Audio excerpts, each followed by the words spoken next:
வணக்கம். Hitech news TV செய்திகள். சைதாப்பேட்டை சின்னமலை பகுதியில் திமுக வேட்பாளரும் சுகாதாரம் மற்றும் மக்கள் நல்வாழ்வுத்துறை அமைச்சர் மா. சுப்பிரமணியன் அவர்கள் வாக்கு சேகரித்தார். அப்போது செய்தியாளரிடம் பேசிய அவர் தெரிவித்திருப்பதாவது: சைதாப்பேட்டை தொகுதியில் தேவைக்கும் அதிகமான திட்டங்கள் செயல்படுத்தியுள்ளோம். இதில் புதிதாக சைதாப்பேட்டை தொடங்கி தேனாம்பேட்டை வரை ஜெர்மன் தொழில்நுட்பத்துடன் கூடிய உலகிலேயே முதன்முறையாக இரும்பு பாலம் திட்டம் முடியும் தருவாயில் உள்ளது. இதுபோன்ற பல திட்டங்கள் நிறைவேற்றப்பட்டு சைதாப்பேட்டை தொகுதி வளர்ச்சியடைந்த தொகுதியாக மாற்றம் கண்டுள்ளது என்று கூறினார். தமிழ்நாட்டின் முதலமைச்சருடைய வழிகாட்டுதலோடு தொடர்ந்து ஒரு வார காலமாக தொகுதியில் போது தினந்தோறும் காலை 6 மணிக்கு தொடங்கி ஒரு 10 மணி நேரம் நடந்து சென்று வாக்காளர்களை தனித்தனியே சந்தித்து வருகிறோம். வாக்காளர்களுடைய மிகப்பெரிய அளவிலான எழுச்சியும் வரவேற்பும் இந்த ஆட்சிக்கும் எதிர்வரும் கழக ஆட்சிக்கும் இருப்பதை உணர முடியும். கடந்த 4-5 நாட்களில் நம்முடைய மதுரவாயில், வெல்கம்பாக்கம், சோழிங்கநல்லூர், வேளச்சேரி போன்ற தொகுதிகளிலும் அந்தந்த வேட்பாளர்களுடன் வாகனங்களில் வாக்கு சேகரிக்கிற பணியில் ஈடுபட்டிருக்கிறோம். எல்லா தொகுதிகளிலும் அங்கிங்கனாதபடி எல்லா இடத்திலும் ஒரே மாதிரியான ஆதரவு, ஒரே மாதிரியான எழுச்சி. நம்முடைய மாண்புமிகு தமிழ்நாட்டின் முதலமைச்சருடைய கருத்தை வலுப்படுத்த அனைவரும் ஒருங்கிணைந்திருப்பது என்பது மிகப்பெரிய அளவிலான சிறப்பு.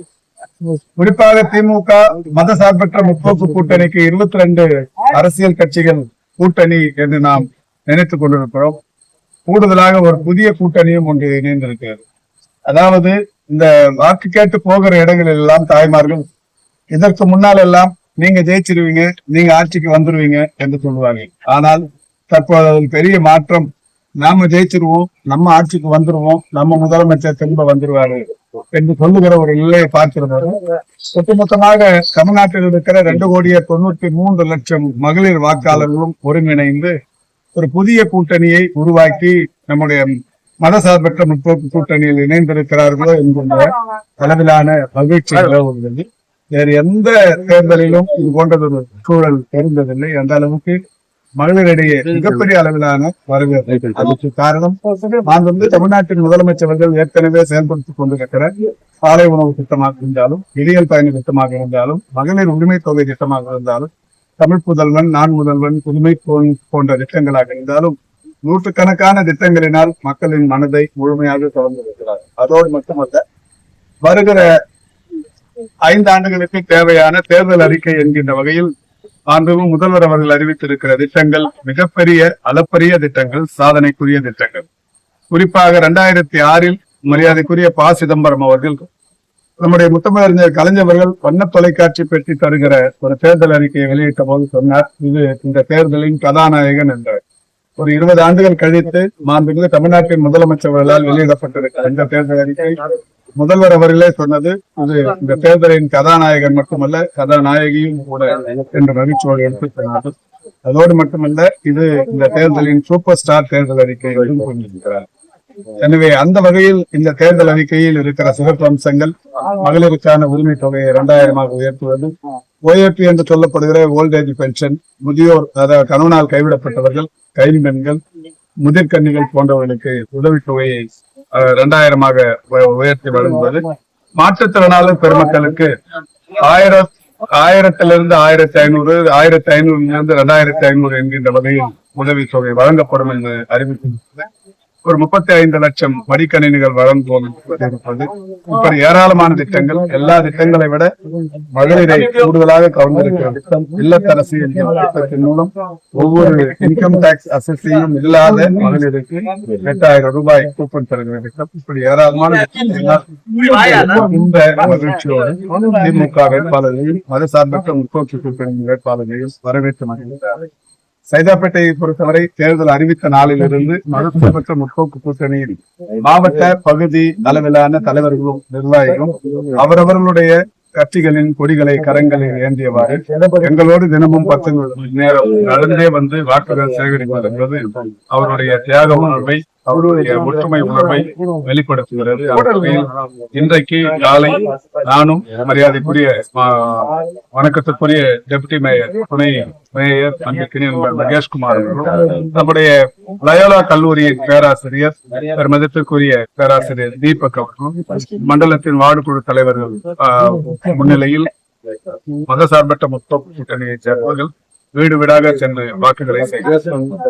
மதிப்பிற்குரிய லயோலா தீபக் அவர்கள் ஏற்கனவே திமுக இடத்தில் மாற்றுத்திறனாளிகள் அணியின் மாநில பொதுச் செயலாளராக செயலாற்றி அவர் சைதாப்பேட்டையில் 5, 6, 7, 8 ஆகிய 4 நாட்கள் 100 மாற்றுத்திறனாளர்களோடு வருகை தந்து அவர்களை வைத்து வாக்குகள் சேகரித்தார். உண்மையிலேயே ஒரு நெகிழ்ச்சியாக அவர் வாக்கு கேட்ட இடங்களில் எல்லாம் தாய்மார்கள் கண்ணீர் விட்டு தகரக்கூடிய அளவுக்கான ஒரு நெகிழ்ச்சி பயணத்தை அவர் மேற்கொண்டார்.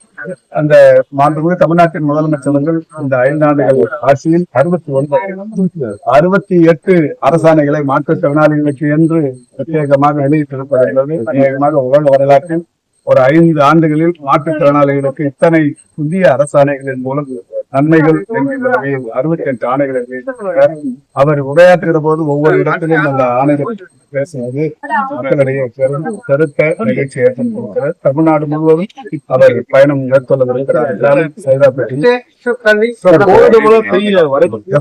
ஏற்கனவே மாண்புமிகு முதல்வர் சொன்னது வெல்வோம் 200 படைப்போம் வரலாறுனாரு.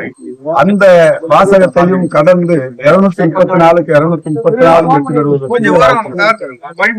கருத்து கணிப்பையும் என்கின்ற அந்த அமைப்பா இருந்தாலும் சரி, அதாவது ஜென்யூனா வர்ற கருத்து கணிப்புகள் எல்லாமே 200 இடங்களில் வெற்றி பெறுவதற்கு வாய்ப்புகள் என்று சொல்லப்பட்டிருக்கிறது. ஆனால் மக்களிடையே இருக்கிற அந்த மனநிலை என்பது ஒரு மிகப்பெரிய அளவிலான வாக்குகள் வித்தியாசத்தில் 234க்கு 234 வெற்றி பெறும் என்கின்ற அளவில் வந்திருக்கிறது. இது ஏதோ மிகைப்படுத்தி சொல்லுகின்ற ஒரு செயல் அல்ல, கள நிலவரத்தை அறிந்து சொல்லப்படுகிறோம். நாங்கள் நடந்து செல்வதற்குரிய காரணமே கூட ஒவ்வொரு வாக்காளரையும் அவருடைய கரங்களை பற்றி அவர்களோடு எங்களுடைய பரிசத்தை பரிமாறிக்கொள்கிறோம். அவருடைய மனநிலையை திமுகவுக்கும் அவர்களுக்குமான இணைப்பை அதை வலுப்படுத்துகிற வகையில் அமைந்திருக்கிறது. அதே நேரத்தில் அவர்களுடைய எண்ணத்தையும் தெரிந்து கொள்வதற்கான வாய்ப்பாக அந்த வகையில் தான் சொல்லுகிறேன். இந்த தேர்தல் என்பது கொஞ்சம் வித்தியாசம்.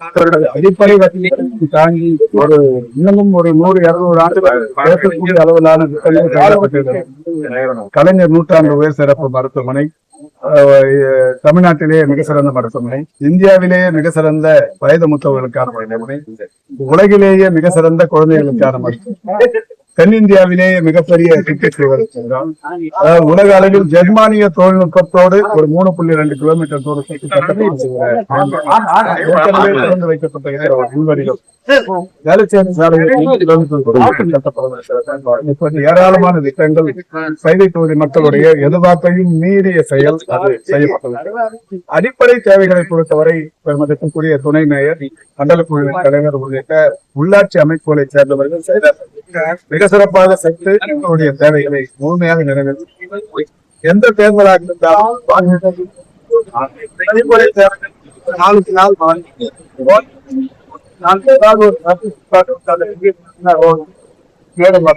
வந்து சுட்டி காட்டுவாங்க. ஆனால் இந்த தேர்தல் என்பது நாங்கள் சந்திக்கிற ஒருவர் கூட எந்த அடிப்படை தேவைகள் குறித்தோ அல்லது இது நிறைவேற்றப்படவில்லை என்கின்ற கருத்தையோ எங்கேயும் சொல்லவில்லை.